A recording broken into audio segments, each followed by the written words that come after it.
सबसे पहले बात कर रहे हैं देवरिया कांड की। देवरिया हत्याकांड से जुड़ी बड़ी खबर इस वक्त आ रही है। 6 लोगों की हत्या के मामले में हमलावरों पर गंभीर धाराओं में मुकदमा दर्ज किया गया है। 28 नामजद और 50 अज्ञात के खिलाफ यहां पर मुकदमा दर्ज हुआ है। मामले में दूसरी एफआईआर भी दर्ज हुई है। मृतक प्रेमचंद के चाचा ने दर्ज कराई है एफआईआर। 5 नामजद के खिलाफ यह एफआईआर दर्ज हुई है। रुद्रपुर थाने में दर्ज हुआ है मुकदमा। अभी तक 14 लोग हिरासत में लिए गए हैं। कल जमीन के विवाद में 6 की हत्या हुई थी। रुद्रपुर के फतेहपुर गांव की यह घटना है। तो रुद्रपुर थाने में मुकदमा दर्ज किया गया। 28 नामजद और 50 अज्ञात के खिलाफ यह मुकदमा दर्ज किया गया है। रुद्रपुर थाने में यह मुकदमा दर्ज हुआ है। मामले में 2 एफआईआर दर्ज कराई गई हैं। बड़ी खबर हम आपको बता रहे हैं इस वक्त की।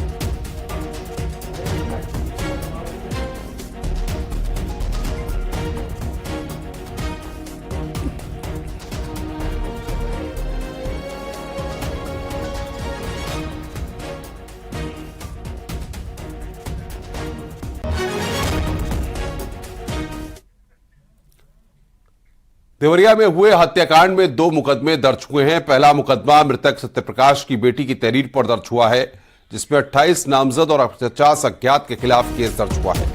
वहीं दूसरी एफआईआर मृतक प्रेमचंद के चाचा ने 5 नामजद के खिलाफ दर्ज कराई है। मृतकों के परिजन की तहरीर पर रुद्रपुर थाने में केस दर्ज किया गया है। पुलिस की हिरासत में 14 लोग हैं, जिनसे लगातार पूछताछ चल रही है। हत्याकांड में मारे गए सभी 6 लोगों का अंतिम संस्कार किया गया। वहीं सोमवार को घटना की संवेदनशीलता को देखते हुए मौके पर एडीजी जोन कमिश्नर डीएमएसपी के अलावा उत्तर प्रदेश के प्रमुख सचिव गृह संजय प्रसाद और स्पेशल डीजी प्रशांत कुमार भी पहुंचे। अधिकारियों ने ग्राउंड रिपोर्ट तैयार की। सीएम योगी इस घटना की खुद मॉनिटरिंग कर रहे हैं। पल पल की जानकारी प्रमुख सचिव गृह से ले रहे हैं।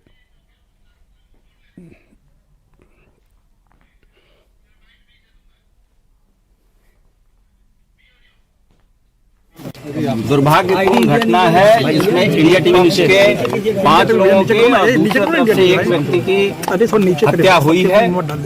इसका कारण भी बताया कि जो सत्य प्रकाश दुबे हैं, इनके भाई ज्ञान प्रकाश दुबे के हिस्से की जमीन जो उन्होंने दूसरे पक्ष को लिख दी थी, उसको लेकर विवाद था। इसमें अभी तक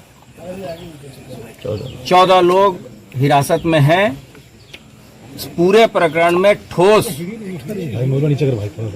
और प्रभावी कार्रवाई की जाएगी। अगर ये एप्लीकेशन के बावजूद, जैसा कि आप लोग अभी बता रहे हैं कि अगर एप्लीकेशन थाने में दी गई है और किसी तरह की कोई लापरवाही है, तो लापरवाह व्यक्तियों के विरुद्ध भी कार्रवाई होगी। और इसमें भी जिन लोगों ने यहाँ किसी के घर पे चढ़ के कानून को अपने हाथ में लिया है, उसके विरुद्ध भी कठोर कार्रवाई की जाएगी। सभी लोगों की डेथ हो गई है और दूसरी तरफ दूसरे पक्ष का भी कुछ लोग हैं नहीं यहाँ पे, तो पूरी जानकारी अभी हासिल करने में थोड़ा और समय लगेगा। जहाँ तक अपराध की बात है, उसके बारे में अभी लिखित तहरीर अभी दी जा रही है पुलिस को, और तहरीर मिलने के बाद उस मुकदमा दर्ज किया जाएगा। और अभी 14 लोगों को अभी पूछताछ के लिए अभी हिरासत में लिया गया है और पुलिस अपनी कार्रवाई कर रही है। और सीधे ग्राउंड जीरो पर रुक करते हैं। हमारे साथ उमाशंकर भट्ट हमारे संवाददाता हमारे साथ जुड़ रहे हैं देवरिया से। उमाशंकर, कल की घटना के बाद आज किस तरीके का माहौल वहां पर है? क्या एक्शन पुलिस और प्रशासन के द्वारा अब तक लिया गया है? देखिए, सबसे पहले अपने दर्शकों को इस बात की मैं जानकारी दे दूं कि कल जो सोमवार को सुबह जो है रुद्रपुर कोतवाली थाना क्षेत्र के फतेहपुर गांव में 6 लोगों की हत्या हुई थी। उस पूरे मामले में देर रात 2 एफआईआर दर्ज की गई है, जिसमें मृतक प्रेमचंद यादव के पिता चाचा के तहरीर के आधार पर जो सत्यप्रकाश दुबे हैं, उनके परिवार के खिलाफ दर्ज कराई गई है, जिसमें 5 नामजद अभियुक्त हैं। ये वही 5 नामजद अभियुक्त हैं जिनका कल हत्या कर दी गई। दूसरी एफआईआर सत्यप्रकाश दुबे की लड़की ने दर्ज कराया है प्रेमचंद यादव के परिवार के खिलाफ, जिसमें 28 नामजद है। इसके अलावा 50 अज्ञात है। सबसे बड़ी बात है जो दोनों तरफ से एफआईआर दर्ज हुई है उसमें कुल मिला के 6 लोगों की मौत हो चुकी है। तीसरी बात जो महत्वपूर्ण जानकारी ये है कि जो प्रेमचंद यादव के तरफ से एफआईआर लिखी गई है उसमें 5 जो है पहले से जो मर चुके हैं। दूसरी जो एफआईआर सत्यप्रकाश दुबे के परिवार की तरफ से लिखी गई है उसमें सत्यप्रकाश दुबे के कई पट्टीदार जो है खामपाड़ थाना क्षेत्र के जो देवरिया जनपद में उसमें भी उनका भी नामजद है। हालांकि इस पूरे मामले में 14 लोगों को हिरासत में लेके पुलिस पूछताछ कर रही है। गांव से लेके शहर तक चप्पे चप्पे पे पुलिस तैनात है। सबसे बड़ी बात है अभी तक इस पूरे घटनाक्रम में किसी की गिरफ्तारी नहीं हो पाई है। दूसरी महत्वपूर्ण जानकारी यह है कि जो शासन से अधिकारी कल आए थे उन्होंने अपनी विस्तृत रिपोर्ट मांग कर ली है।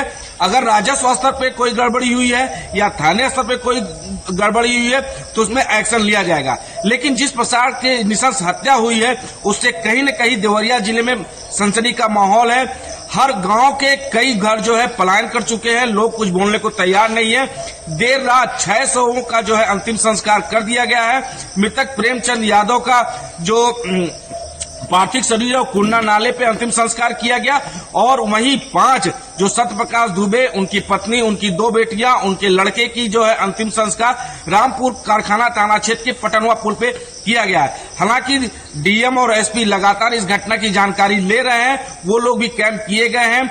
2 प्लाटून पीएससी मौके पे जमी हुई है। इसके अलावा आसपास जनपदों से फोर्स भी तैनात की गई है।